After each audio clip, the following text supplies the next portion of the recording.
Good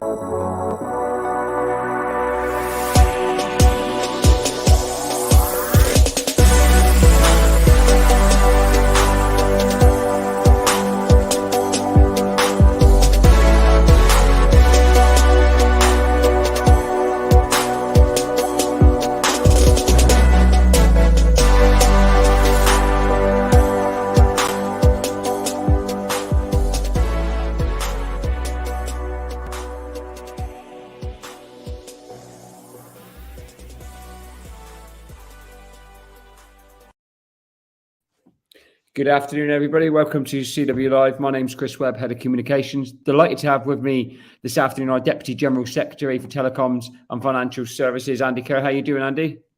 Well, not bad at all, Chris. Really good today. Yeah, quality, mate. So Andy's going to talk a little bit about what he's been up to the last couple of days, which is a hell of a lot. And then we're going to, talk about the huge day we've had today in terms of almost everyone in our two biggest companies being out on strike, which is a momentous day for the union. Give a little bit of update on where we are, our next steps, and then some final messages, really. But I think, Andy, if I can start really by, offering you the opportunity really to just pay tribute to our members. I mean, we were just speaking just before we went online, and all the images suggest that the picket lines are bigger and more vibrant this round of strikes than they were the first round with our BT and Openreach members. Tremendous support out there right across the UK. That's the other thing that's cutting through is the support isn't strong in pockets. It's strong in every single area. So I think we're all really, really proud. So really just a word or two from you, if I can, on the overall support, Andy. Well, Chris, absolutely right. I think the support's been absolutely tremendous over the last couple of days. I think, if anything, it's stronger than it was in the last couple of days of strike action. So feedback certainly I've been getting from all the length and breadth of the country is it's been great. Really good picket lines. Very few people going into work at all anywhere. And so, no, it's been a tremendous success. And I just take my hat off to all the members that's actually taking part in industrial action. And for those especially who have taken part in the picket lines, done a tremendous job for yourselves, for the CWU. And it's a big, big thank you for me. Thank you, buddy. What about, obviously, this one has been a ratcheting up from us. So I don't know, with the first strike we took was 48 hours as well, but that was a split. This is a straight 48-hour strike. You've been out and about, Andy. We discussed it, didn't we, with yourself, Dave, Terry, and others who are leaders of the union have got out of London. Obviously, we've done the media on the first days of strike, but you've got all yourselves out and about London. You've been to Glasgow. You've been around Northern Ireland. So talk a little bit about your travels, if you like, in the last couple of days and what you've seen. I know you also had a fire alarm yesterday in Glasgow, so I think the members were like that. That was classic. That was classic. You couldn't have arranged it better, Chris. No, yesterday it wasn't. I think we took the conscious decision to start try and move around the country the last time. Certainly I went into the northwest. Yesterday into Glasgow. Tremendous picket line in Ali Bain House in Glasgow, the main office in Glasgow. Yeah, and I have to speak about the fire alarm. The fire alarm went off. Obviously, we had nothing to do with that at all, but it was quite good. They were marching the people out of the building, the managers, etc. that had to walk past the picket line out the way. And there's a few of our budding singers up in Glasgow have made up a couple of little tunes for them as they were standing across the road. But the Fire Brigade Union, the Fire Brigade guys came in and done a tremendous job. But I don't think they worked too hard and too quick. But they gave us absolutely tremendous support for the picket lines. They understood it, as you would expect from the FPU. And also the operator services people with 999s in Glasgow went out. When they came back in, we gave them great round of applause because we knew we gave them exemptions. We didn't give the same applause right enough to the managers and to maybe some others. So it'd be fair to say that we weren't just as enthusiastic about them.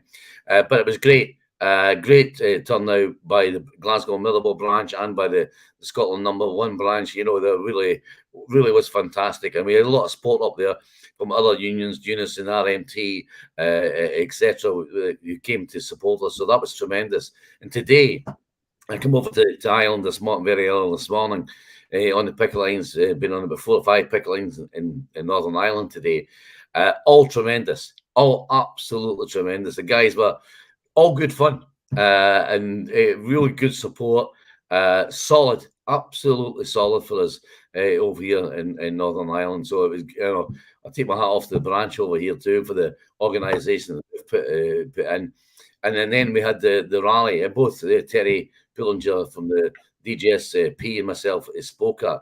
But we had that rally was absolutely excellent day. We had not just loads of people from the CWU who were on the picket lines who came in to Belfast for that event, but we were supported by other trade unions across the whole of sort of Northern Ireland, which is really good. And we had a lot of speakers from there, people giving us from the Trades Council, ICTU, etc., and different unions giving us support.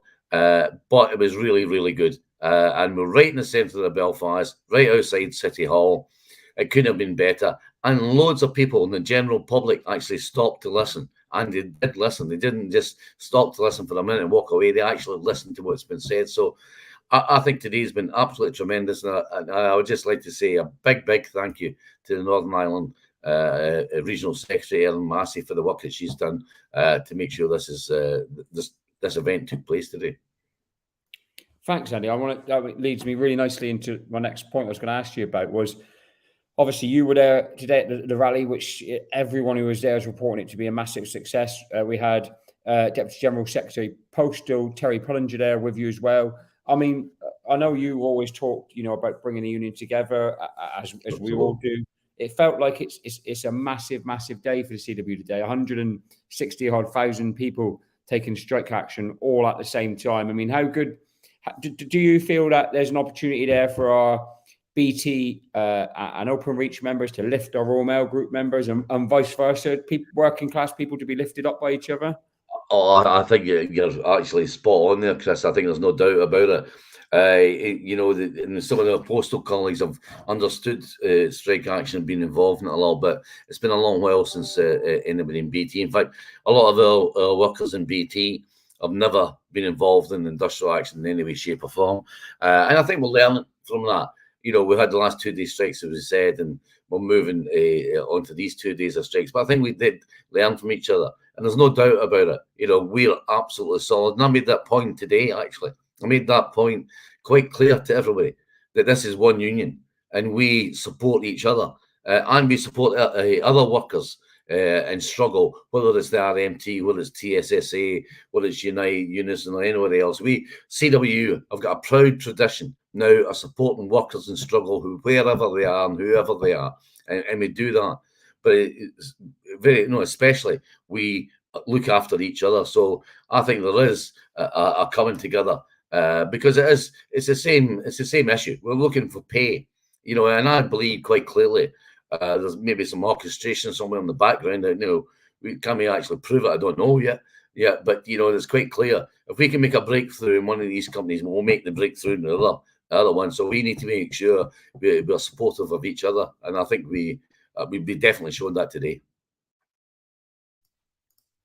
Spot on, Andy. I think one of the questions I can see quite a few people in the comments asking, obviously, is what are we thinking in terms of next steps? And I know we've gone over the fact that yourself, Dave, and others will be, looking to engage the shareholders, and we've got that activity. But in terms of the company, if you like, are we going to make another approach to try and ask if they're going to see sense? Will we be calling more industrial action? Will we be taking stock of the situation? Those are the sort of questions that are coming through, mate.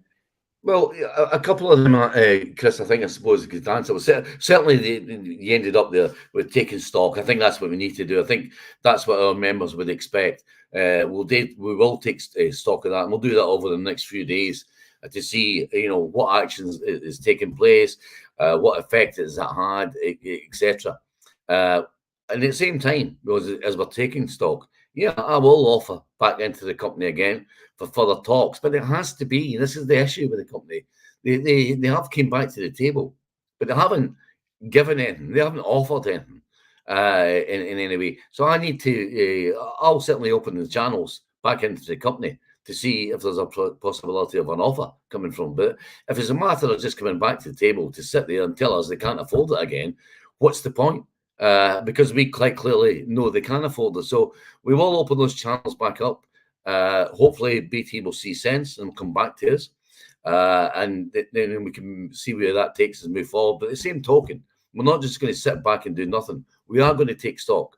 And I'll do that with my fellow officers and the executive over the next week or two. And we'll see where that takes us, Chris. So I'm not going to commit certainly anything today. I don't think it's right. What we are going to do, and we've already started it, is we'll go to all our branches and our activists, get feedback from what's happened over the last couple of days, and we'll use that to assess what we're going to go forward. So we have started the process. We've been a little bit quicker on that than we did after the last 2 days of strike. We did go back to the branches and ask them what was the position, how was it well supported, etc. We're doing that again. We've actually started doing that now. So we're a bit ahead of the thing. So get the information back. We'll have a discussion. Certainly at an executive level, we'll have a discussion there. And I think quite clearly we'd have to have a discussion again with the branches before we make any sort of firm decisions on where we're going forward. But at the same token, you mentioned the shareholders. We will start to do that sort of work, and that's not moved maybe as quick as Dave or myself would have liked. Certainly not my fault or Dave's fault. That's done. I think it's mainly because it's been August. People have been on holiday that we need to work with because we do need to use outside bodies to do some of the work for us on this. So I think we can, potentially sort of speed that up over the next few days. And Dave and I obviously will be having a chat around that. Thank you, Andy. Spot on, buddy. So I'm just going to give you now. I know it's been an extremely busy day for you. I know you've got more CW related activity to get out there and do for straight after this call. So I want to give you a chance to just really any final thoughts, any summing up from you, Andy, to the members this afternoon. Well, again, I'll finish where I started, Chris. As a massive thank you from me personally, and certainly not just from me, but from your executive committee and from everybody involved at head office. Thanks very much for all your support over the last couple of days. It's been absolutely tremendous. We know that you are very supportive of us. We're also aware that you have lost some money, your wages last month, and you're going to lose some more money out this month, and we are definitely aware of that. So we understand it. That's why I've just said we're going to take stock. We don't want our members to lose money if we can avoid it in any way at all. But this company has to see sense. And I would say, at the same time as I'm speaking to our members in this, no doubt some managers in BT will be watching this too. And I'll say to them, start to feed up the chain a little bit further.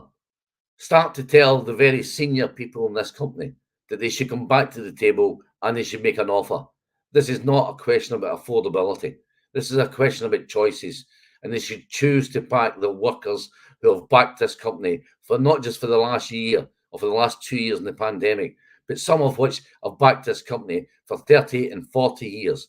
This is a time when this country is in crisis. This is a time when you, our members, are actually feeling the pinch massively, and are going to feel it again in the next few weeks and months.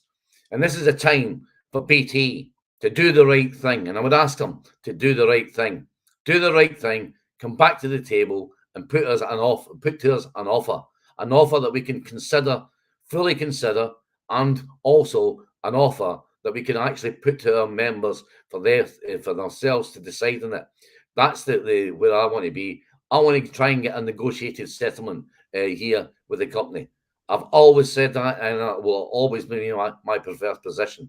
But it takes two to tango, as they say. So the company needs to come back. But meanwhile, our members are solid.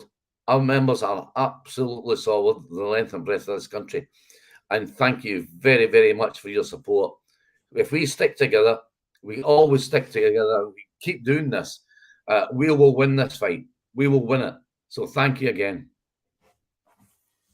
Andy, first of all, I want to say thanks to you, buddy, for coming on. I know you've had an extremely busy day and you've got loads on. So thanks for taking the time to joining myself and coming and communicating with the members. Even more important than Andy, though, is all of you who have tuned in. We both massively appreciate you coming on, but moreover, giving up your time today and your money, hard-earned money, to support your trade union.